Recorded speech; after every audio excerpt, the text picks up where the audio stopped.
វិភាគម៉ោងចូលអានសិភៅក៏បានមកដល់ព្រេងនិងមិត្តក៏រត់រះនាំគ្នាចូលទៅស្រាវជ្រាវឯកសារនៅក្នុងបណ្ណាល័យអាយ៉ានៅក្នុងបណ្ណាល័យឥឡូវនេះមានសិភៅច្រើនដល់ហើយណោះហើយសុទ្ធតែសិភៅល្អៗគួរឲ្យចង់អានថែមទៀតផងគ្រូតាទីឆ្ងាញ់កាន់តែញ៉ាំកាន់តែជាប់ចាន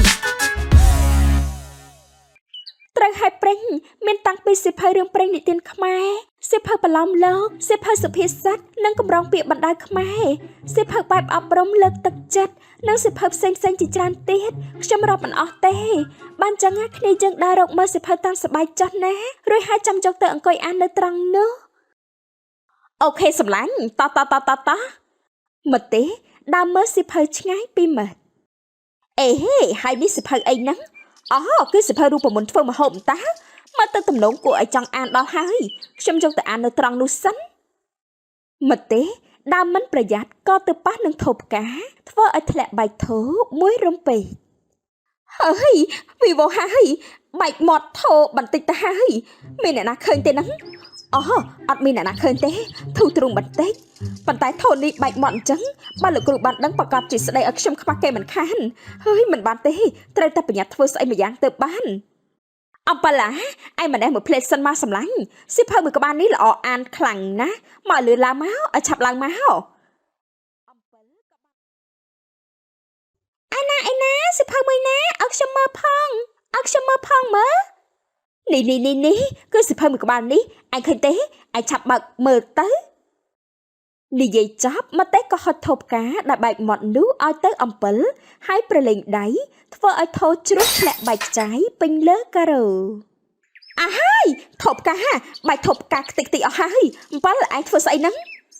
ស្អីគេឯងនិយាយស្អីគេខ្ញុំមិនដឹងអីទេណាគ្រប់គ្នាក៏បានដើរចូលមកអេបែកថូផ្កាបាត់ទៅហើយចឹងមិនហ្នឹងនៅសុកមិនក៏ធ្លាក់បែកថូអ្នកណាជាអ្នកធ្វើឲ្យបែកគឺអំពិលជាអ្នកធ្វើឲ្យបែកថោអំពិលជាអ្នកធ្វើអត់ទេខ្ញុំមិនបានធ្វើទេខ្ញុំមិនដឹងអីទេមកតែគឺឯងជាអ្នកធ្វើតើមិនក៏ឯងមកទម្លាក់កំហុសដាក់ខ្ញុំណែអំពិលឯងកុំខូចពេកណាខ្លួនធ្វើខុសហើយមិនព្រមទទួលកំហុសទៀតនៅហ៊ានមកប្រកែកញ៉ាំទៀតក្មេងមិនល្អដូចឯងណាសមនឹងអភ័យទោសឲ្យទេហើយចុះក្មេងមិនល្អដូចឯងតែគ្រូគួរអភ័យទោសឲ្យទេលោកគ្រូនិយាយពីអីហ្នឹងខ្ញុំមិនយល់ទេអំពិលមិនបានធ្វើឲ្យបែកធូផ្កានេះទេតែជាឯងទៅវិញទេដែលជាអ្នកធ្វើឲ្យបែកធូនេះលោកគ្រូខ្ញុំមិនបានធ្វើទេណាខ្ញុំមិនដឹងរឿងអីទេមកទេហើយមកទេប៉ុណ្ណឹងហើយឯងនៅហ៊ានប្រកែកទៀតគ្រូឈរនៅត្រង់នោះមួយសបក់ទៅហើយគ្រូបានឃើញហេតុការណ៍គ្រប់យ៉ាងឯងនេះអាក្រក់មែនទែនធ្វើឲ្យធូផ្កាធ្លាក់បែកហើយមិនចេះទទួលកំហុសបែរជាហៅអំពិលមកហើយទម្លាក់កំហុសដាក់គេគ្រូអស់សង្ឃឹមចំពោះឯងណាលោកគ្រូខ្ញុំដឹងខុសហើយលោកគ្រូខ្ញុំនេះសានអាក្រក់ខ្ញុំចោលមកសៀតខ្លួនធ្វើខុសបែរទៅជាទម្លាក់កំហុសដាក់អំពិលដែលគេមិនដឹងអីតែសូមលោកគ្រូអភ័យទោសឲ្យខ្ញុំផងខ្ញុំសន្យាថាមិនឲ្យមានរឿងបែបនេះទៀតទេហើយអំពិលឲ្យខ្ញុំសុំទោសណាអភ័យទោសឲ្យខ្ញុំផងទៅណាសម្លាញ់មកទេមិនក៏អញធ្វើបែបនេះឯងធ្វើនេះច្រល់ពេកហើយឯងខ្លាចគ្រូស្ដីបន្ទោសឯងក៏ទម្លាក់កំហុសដាក់អំពិលតែឯងមានដឹងទេ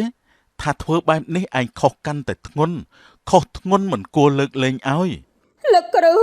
ខ្ញុំដឹងខុសហើយលោកគ្រូខ្ញុំនេះសានអាក្រក់ខ្ញុំចោលមកសៀតខ្លួនធ្វើខុសបែរទៅជាទម្លាក់កំហុសដាក់អំពិលដែលគេមិនដឹងអីតែសូមលោកគ្រូអភ័យទោសឲ្យខ្ញុំផងណាស់ហើយបើឯងព្រមទទួលកំហុសទៅហើយគ្រូក៏មិនដេញដោលទៀតដែរតែឯងត្រូវកែខ្លួនណាហើយប្អូនផ្សេងទៀតក៏អញ្ចឹងដែរត្រូវធ្វើជាក្មេងល្អស្មោះត្រង់ទម្លាប់និយាយតែពាក្យពិតកុំយកតម្រាប់តាមម្ទេសឲ្យសោះហើយអ្វីដែលសំខាន់បំផុតត្រូវចេះទទួលខុសត្រូវចំពោះទង្វើដែលខ្លួនបានប្រព្រឹត្តយ៉ាងម៉េចដែរប្អូនស្ដាប់បានទេខ្ញុំស្ដាប់បានហើយលោកគ្រូអរគុណលោកគ្រូចំពោះដំបូន្មានមួយនេះការទម្លាក់កំហុសដាក់អ្នកដែលមិនបានធ្វើខុសគឺជារឿងថោកទាបបំផុតធ្វើជាមនុស្សត្រូវប្រកាន់ខ្ជាប់នៅភាពស្មោះត្រង់ទម្លាប់និយាយតែពាក្យពិតហើយត្រូវចេះទទួលខុសត្រូវចំពោះទង្វើរបស់ខ្លួនសូមរងចាំទស្សនាវគ្គបន្ត ฟรุตาตีឆ្ងាញ់កាន់តែញ៉ាំកាន់តែជាប់ចាន